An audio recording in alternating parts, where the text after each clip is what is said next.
3장 13절에서 19절 말씀.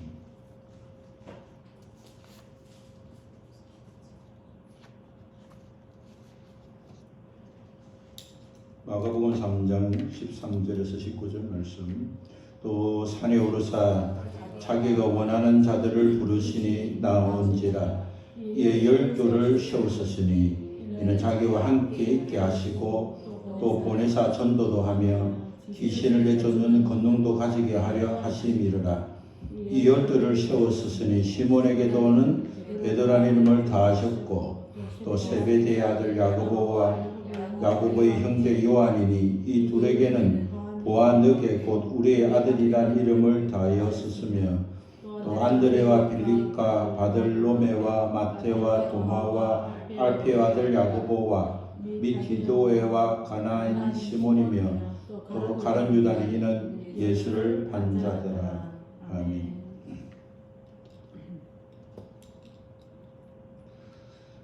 성경 속에는 산 위에 일어난 많은 사건들이 기록되어 있습니다. 믿음의 조상 아브라함은 모리아 산 위에서 하나님께 믿음을 인정받았습니다. 아브라함이 그의 아들 이삭을 데리고 모리아 산으로 올라간 것은 아들 이삭을 희생제물로 바치라는 하나님 말씀에 순종하기 위함이었습니다.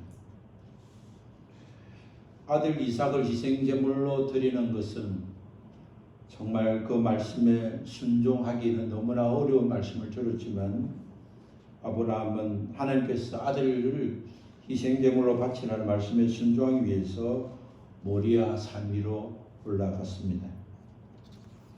이삭은 아브라함이 100세 때 태어난 아들입니다.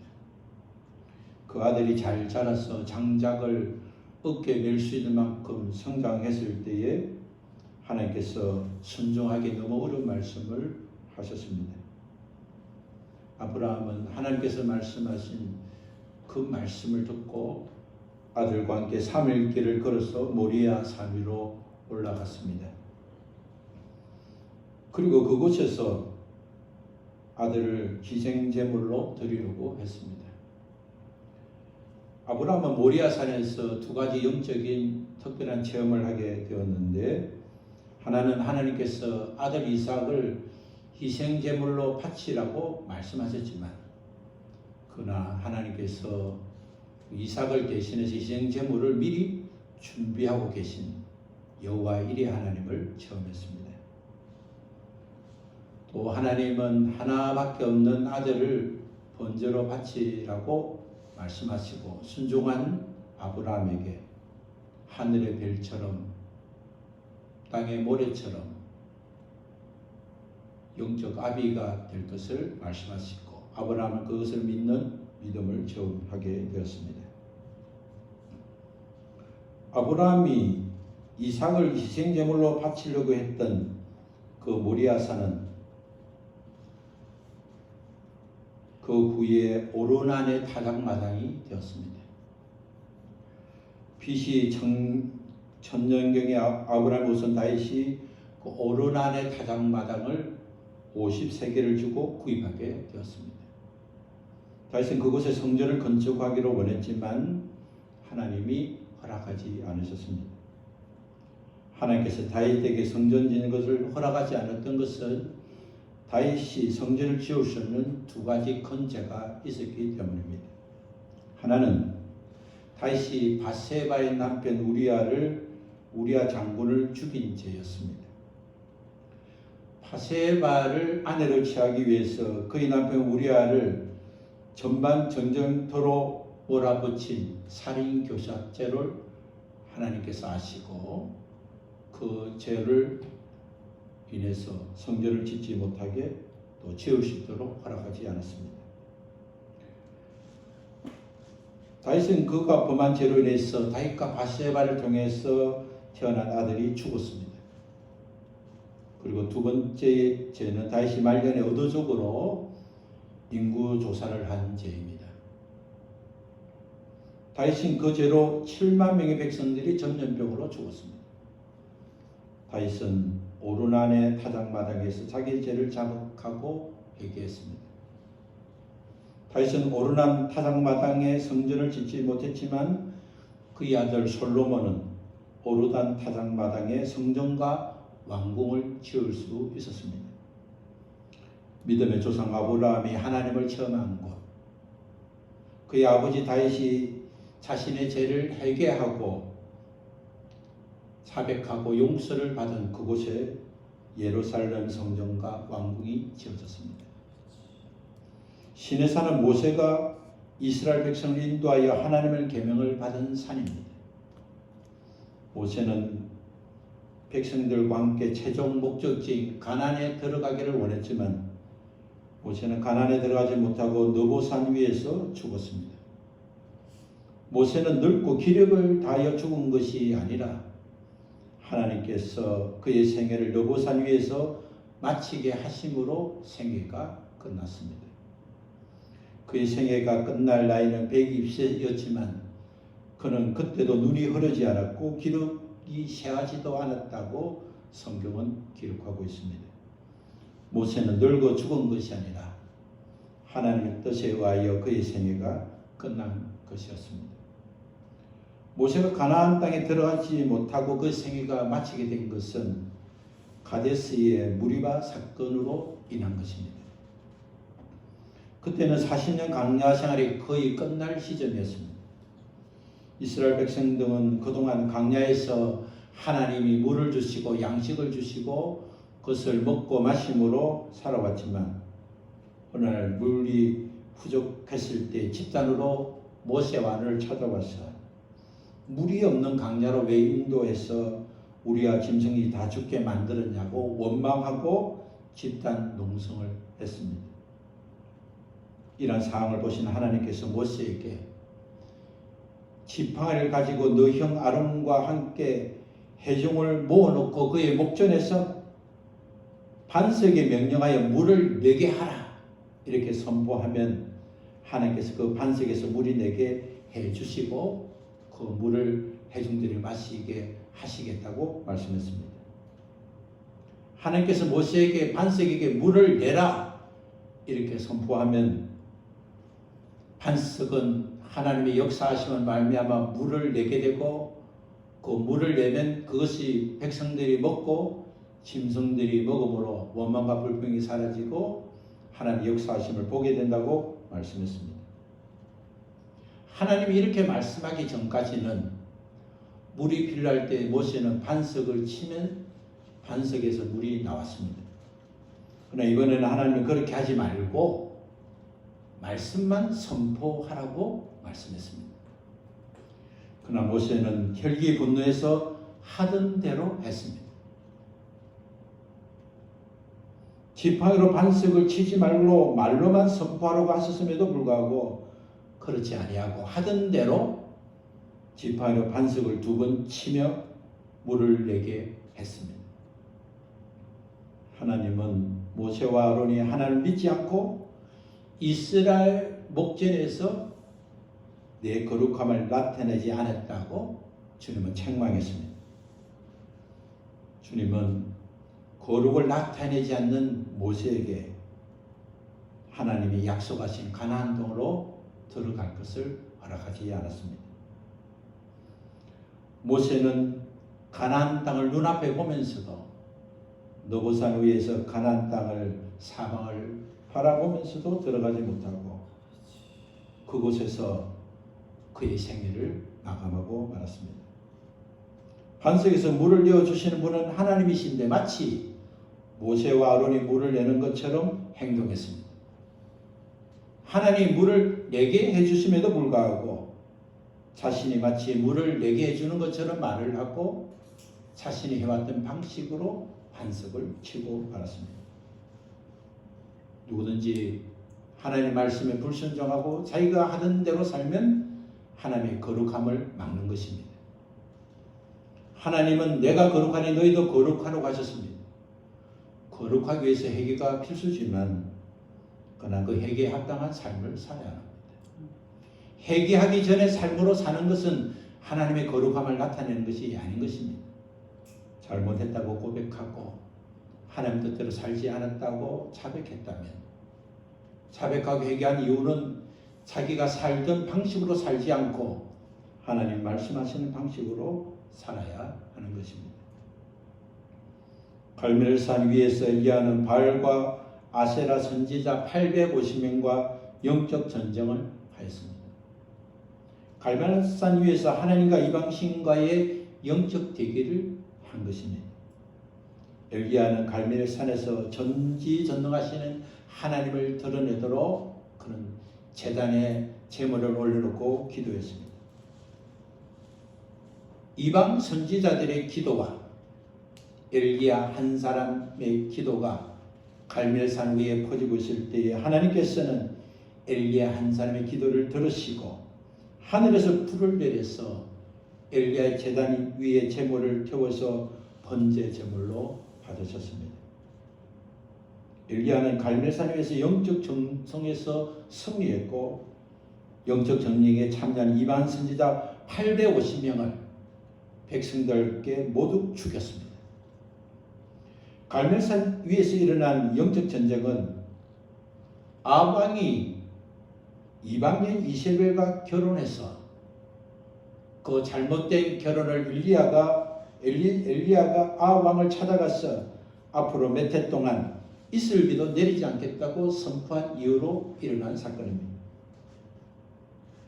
그가 선포한 대로 3년 동안 비가 내리지 않았고 가뭄으로 백성들이 고생하고 힘들어하는 것을 끝내기 위해서 누가 비를 내리게 해줄 것인가, 이 저주의 연속은 누구 때문에 일어난 사건인가를 알기 위해서 엘리야는 갈멜산 위에서 850명의 이방 선지자들과 한 1대 850으로 대결을 하게 된 것입니다.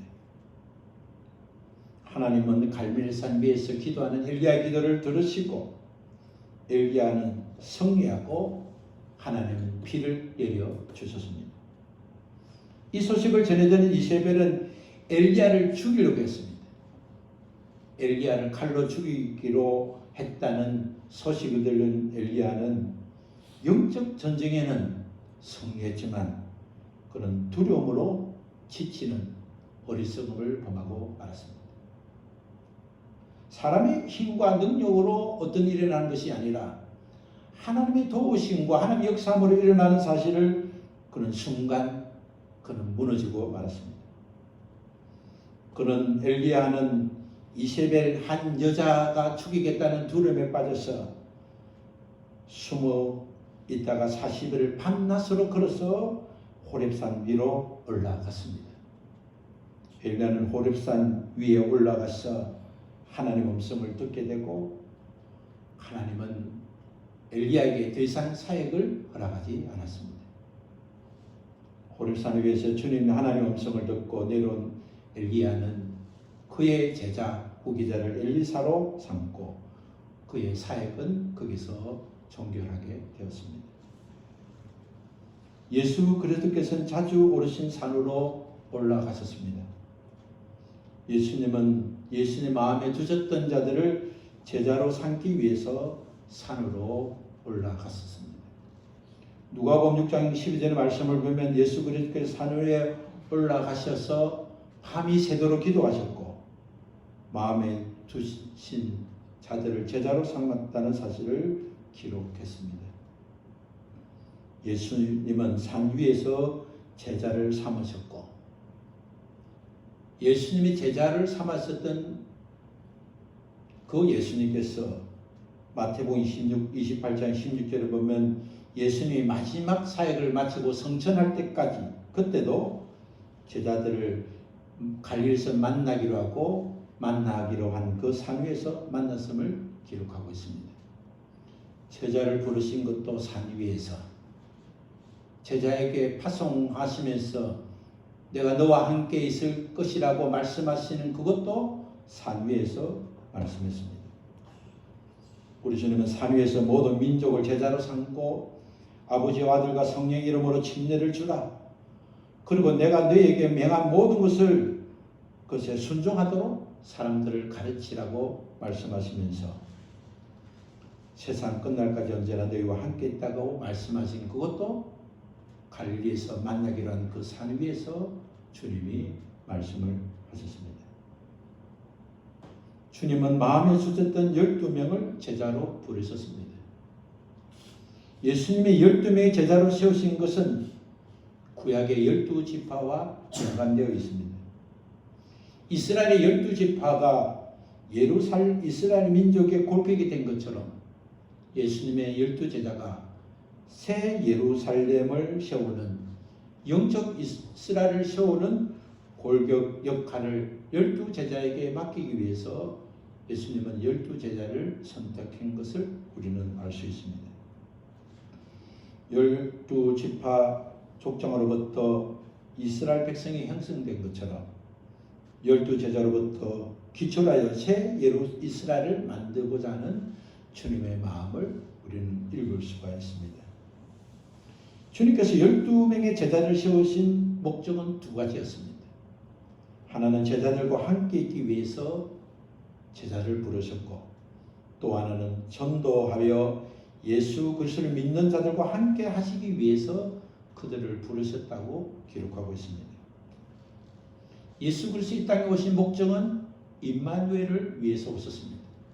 우리와 함께 계시기 위해서 주님은 이 땅에 오셨고, 그를 시작하기 위해서 주님은 12명의 제자를 부르셨고, 12명이 예수님과 늘 함께 있도록 하기 위해서 복음을 전하고, 예수님과 함께 있지 못하게 하는 악하고 더러운 귀신을 쫓아내고 질병을 고쳐주시는 권능을 주시기 위해서 주님이 제자로 삼으셨다고 성경은 기록하고 있습니다.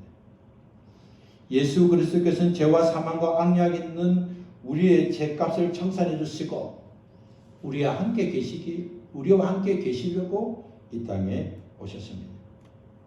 예수를 믿고 구원받은 자들은 예수님을 영접하는 순간 그리스도께서 영으로 우리 안에 오셔서 우리가 영원히 살게 되게 되고, 또 영원히 살게 되기 때문에 우리의 생애가 끝나면 영원한 나라에서 주님과 영원히 살게 되는 것입니다. 전도는 우리 주님과 함께 살게 하는 수단입니다. 전도는 우리 주님 모시고 우리 안에 하나님의 나라를 확장하는 수단입니다. 예수 그리스도께서 죄와 사망과 악령 안에 있는 자들을 구원해 주셨다는 소식은 바로 복음의 실제가 되고, 예수 그리스도가 복음의 실제가 되어서 그리스도의 은혜로 말미암아 우리가 차지할 땅을 악한 영들이 차지하고 있는 것을 알고 예수 그리스도 이름으로 우리의 지경을 넓히고 상급을 키우고 은혜를 받게 하고 하나님 나라를 확장하기 위한 것이 바로 전도이고 주께서 우리에게 오신 이유가 되는 것입니다. 주님께서는 제자들 12명을 부르셔서 그 일을 할 수 있도록 주님은 그들과 함께 계셨고, 그들이 전도하도록 권능을 주시고, 또 전도할 때에 전도의 역사가 일어나도록 하나님 나라를 확장할 수 있도록 귀신을 쫓아내는 병을 고치는 권능을 주셨습니다. 전도하고 병 고치고 귀신을 쫓아내는 권능은 주님이 주십니다. 그러나 그 권능을 행하기 위해서는 주님이 행하신 것을 보아야 하는 것입니다. 우리가 아는 것만큼 하지 못하는 이유는 아는 것만큼 훈련받지 못해서 그렇습니다. 우리가 지식과 지혜로 안다고 그대로 사는 것이 아닙니다. 책을 보든 어떤 방식을 도저히 알게 되면 그것이 실제 내 것이 되려면 그만큼 훈련의 과정이 필요한 것입니다. 주님은 12명의 제자를 부르시고 그들이 전도하고 병을 고치고 귀신을 쫓아내는 권능을 사용할 수 있도록 주님은 그들에게 보여주시고 알게 하시고 훈련시키시고 가르쳐 주신 것입니다. 전도사역은 제자들의 사명의 중심적인 것입니다. 왜냐하면 전도를 통해서 하나님의 나라와 예수 그리스도를 전구할 수 있기 때문입니다. 전도의 능력은 예수 그리스도께서 주시는 능력과 함께 그것을 전거하고 선포할 때 역사가 일어나는 것입니다. 병을 고침받고 귀신이 떠날 때 복음이 확산되고 하나님 나라가 확장되는 것입니다. 아담이 타락 후의 세상은 마귀의 지배 아래에 있었습니다. 마귀는 공중 권세를 잡았고 그 공중 권세를 잡은 마귀는 귀신들을 사람들의 영과 육에 보내서 침투시켜서 하나님께 불순종하도록 만들었습니다. 그것은 아담 이후부터 지금까지 주님 오실 때까지 계속해서 인간들에게 공격하는 전략인 것입니다. 마귀들은 그의 하수인 귀신들을 사람의 영과 육을 점령하게 해서 죄와 사망과 악령 안에 그대로 살도록 만들고 있습니다. 예수 그리스도께서는 제자들에게 우리 주님이 행하신 것을 보고 듣고 알게 하고 권능을 주셔서 마귀에게 사로잡힌 자들에게 자유를 주고 그들이 점령하고 있는 것을 빼앗아서 하나님의 나라를 확장하고 주님의 은혜 안에 살도록 제자들을 훈련시키시고 또 우리도 훈련시켜서 그 일을 감당하도록 지금도 은혜를 베풀어 주고 있습니다. 예수님의 12제자 가운데 3명에게 우리 주님은 새 이름을 주셨다고 말씀하고 있습니다. 그 3명의 제자는 베드로, 야고보, 요한입니다. 베드로의 이름은 시몬입니다. 시몬은 베세다 출신이었지만 예수님을 만났을 때는 가버나움에 거주하고 있습니다.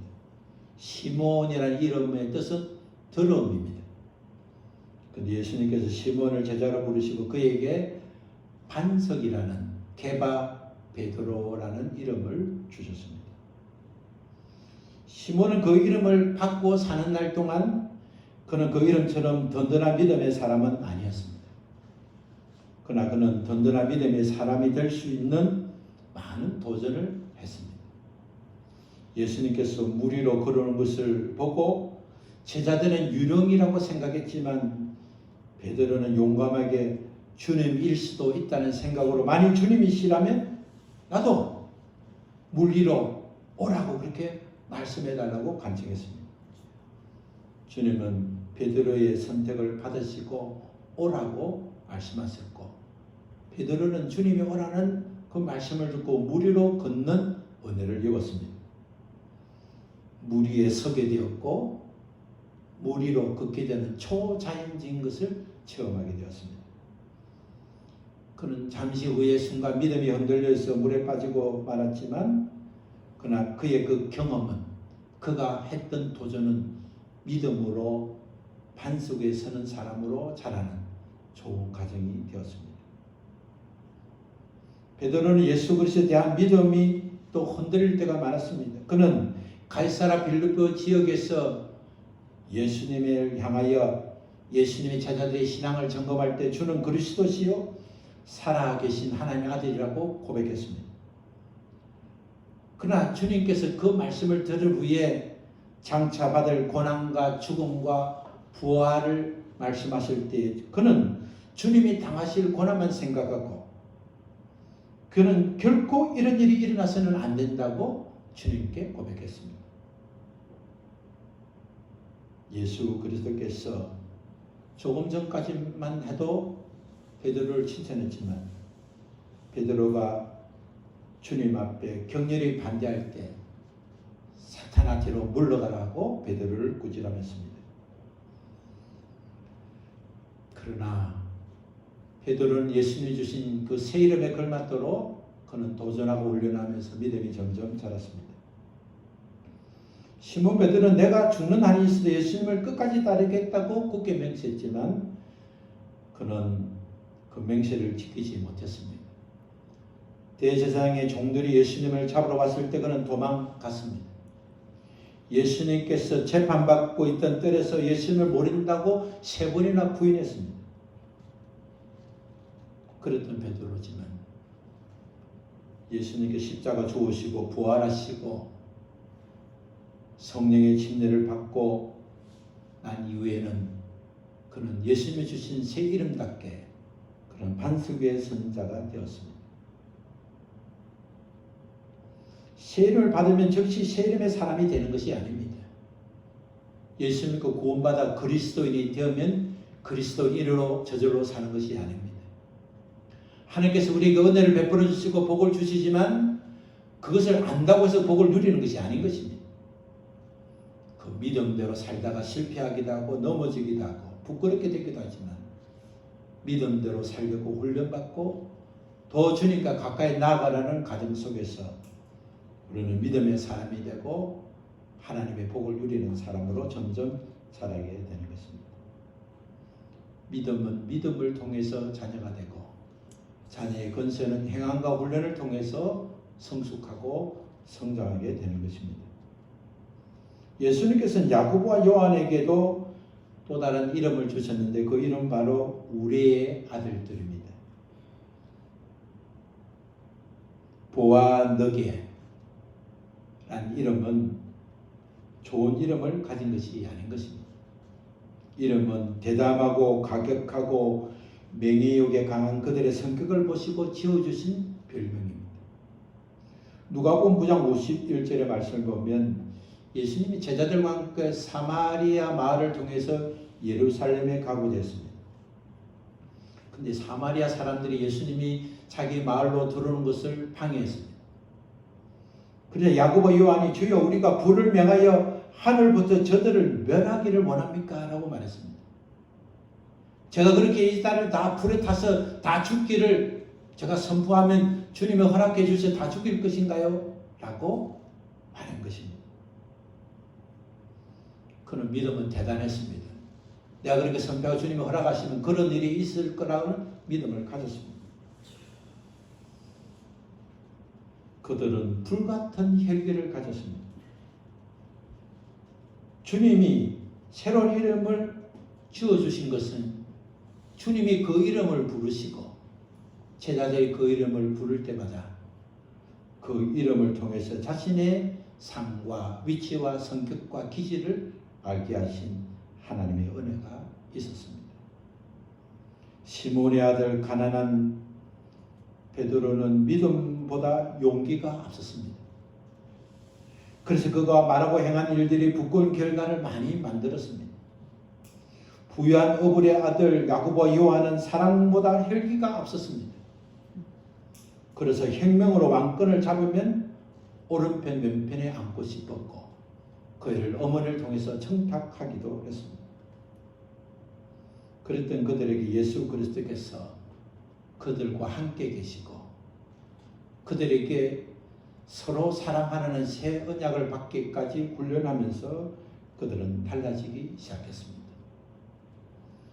새 이름을 받은 세 사람은 해당장 야이로의 딸이 죽었지만 예수 그리스도께서 살리는 것을 볼 수 있었습니다.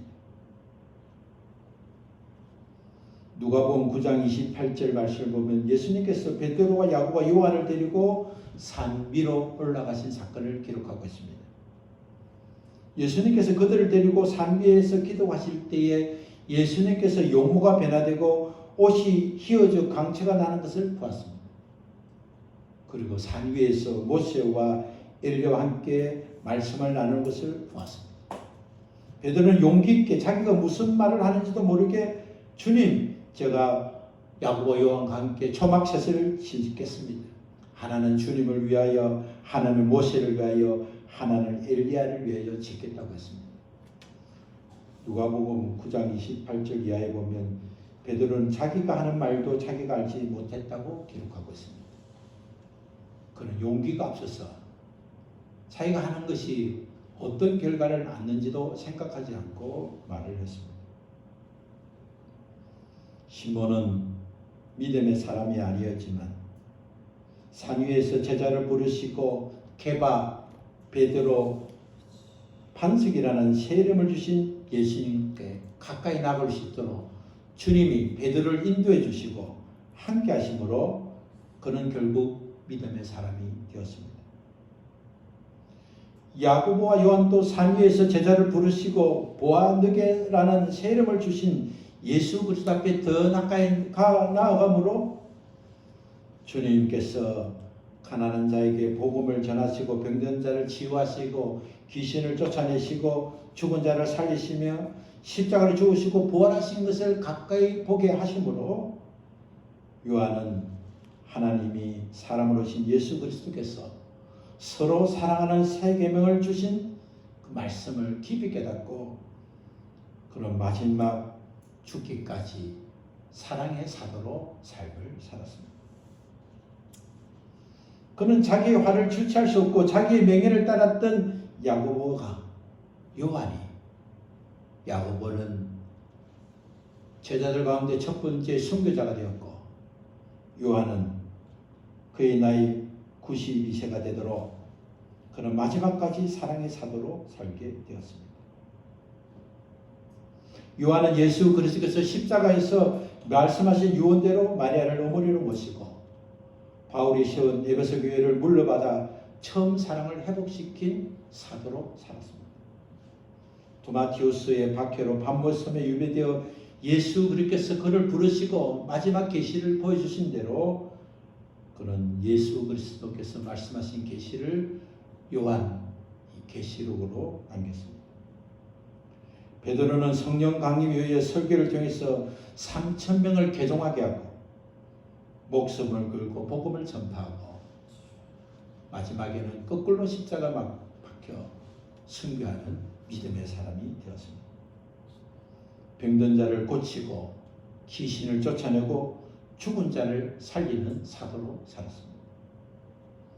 초대교회를 설립하는 믿음의 사람으로 살았습니다. 주님을 만날 수 있는 우리가 올라가야 할 산이 있습니다. 여러분이 힘들고 답답고 고난스러울 때 올라간 그 산이 있어야 합니다. 주님을 가까이 만날 수 있는 그 산, 우리의 골방이 그 산이 될 수 있고 우리가 울고 있는 그것이 주님을 만날 수 있는 그 산이 될 수 있습니다.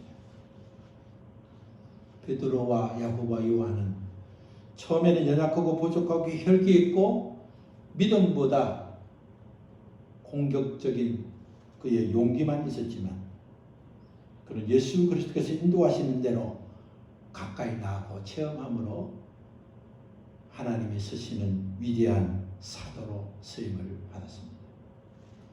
오늘 우리에게 주어진 시간과 환경 속에 연약하고 넘어질지라도 주님께서 제자를 부르시기 위해서 다시 산 위에 오르셨던 것처럼 그러나 주님의 제자로 하나님의 일꾼으로 마지막까지 하나님 주신 은혜를 누리고 또 그것을 전가하는 자로 쓰임을 받으려면 주님이 우리에게 하시는 말씀을 들을 수 있고 주님이 행하신 것을 볼 수 있도록 또 산 위에 오르신 주님처럼 계속해서 주님 만나는 그곳으로 올라가는 그런 도전이 있어야 하겠습니다.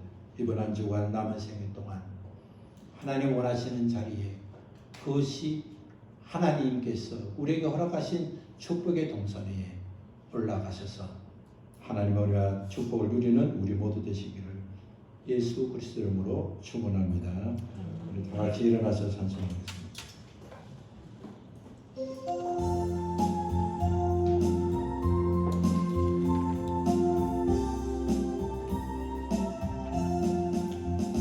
거친 세상에서 실패하고 그 손 못 잡고 만져라.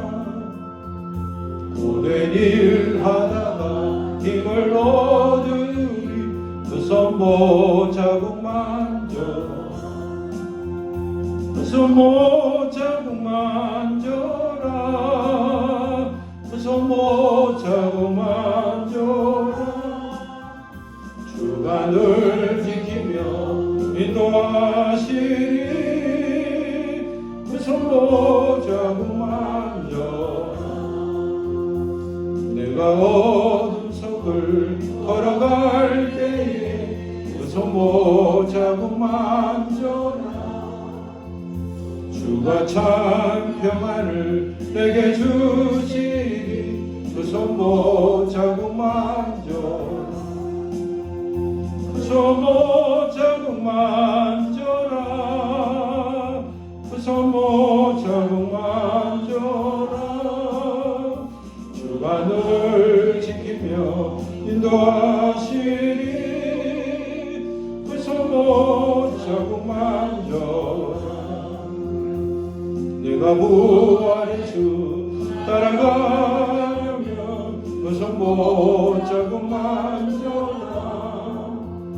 내가 주 안에서 길이 살리라.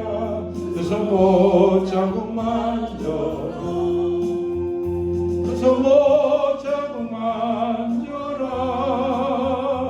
그 손 못자고 만져라. 그가 널 지키며 인도하시리. 그 손 못자고 만져라. 너의 죄악했지 무거울 때에 그 손 못자고 만져라. 마음 문 열고서 주를 모셔라. 그 손 못자고 만져라. 그 손 못자고 만져라. 그 손 못자고 만져라. 그가 널 지키며 인도하시리. 그 손 못자고 만져라.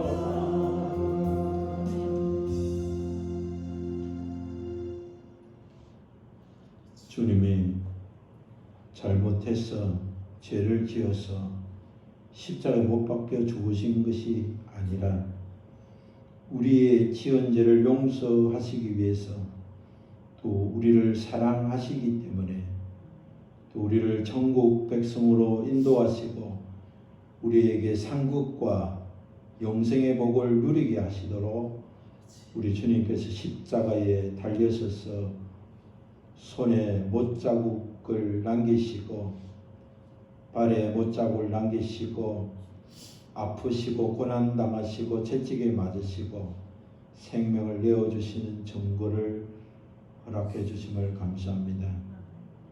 우리가 어떤 인생을 살더라도 주님께서 우리를 대속하신 그 사랑을 알지 못하면 우리의 훈련도 전진도 헛된 것을 알고 먼저 예수님께서 먼저 우리를 사랑하시고 우리를 부르시고 우리를 구원하신 은혜를 알게 하시고 그 은혜를 아는 자이면 그 은혜에 합당한 삶을 살도록 날마다 우리의 악습과 악행을 고쳐나가는 일에 힘쓰고 주저하고 넘어질 때마다 하나님을 가깝게 만나는 또 주님이 부르신 그 동산 위에 올라가는 우리의 믿음을 주시고 행함도 주셔서 하나님의 사랑 안에서 넉넉히 나와 죄와 세상을 이기고 하나님의 복을 받는 믿음의 사람이 되도록 주께서 오늘도 우리에게 말씀해 주시고 깨닫게 하시고 그 산 위로 올라가도록 복의 복을 덧입혀 주셔서 감사합니다.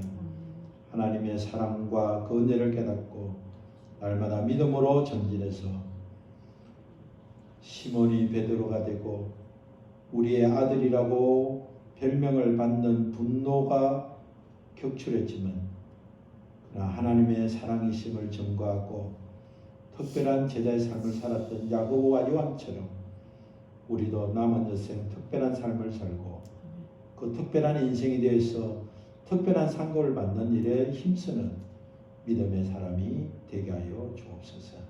생각도 말도 행실도 악한 일에 가담하지 아니하고 주님이 원하시고 기뻐하고 전도하는 일에 병 고치는 일에 귀신을 쫓아내는 일에 그 일에 충성된 일로 쓰임받게 하여 주옵소서. 이제는 우리를 구원하신 예수 그리스도의 은혜와 그 구원을 허락하신 하나님의 크신 사랑을 베푸신 아버지의 크신 사랑과 그 사랑과 그 은혜를 깨닫고 믿음으로 살게 하시는 성령님의 교통하심이 오늘 주님의 말씀을 듣고 산 위에 올라가 주님과 더 가까운 삶을 통해서 더 큰 믿음으로 살기를 결심하고 그 길을 행하고자 하는 사랑 주의 자녀들 무리 위에 일터 위에 가정 위에 언제나 함께 계시오기를 우리 주 예수 그리스도 이름으로 축원하옵나이다. 아멘.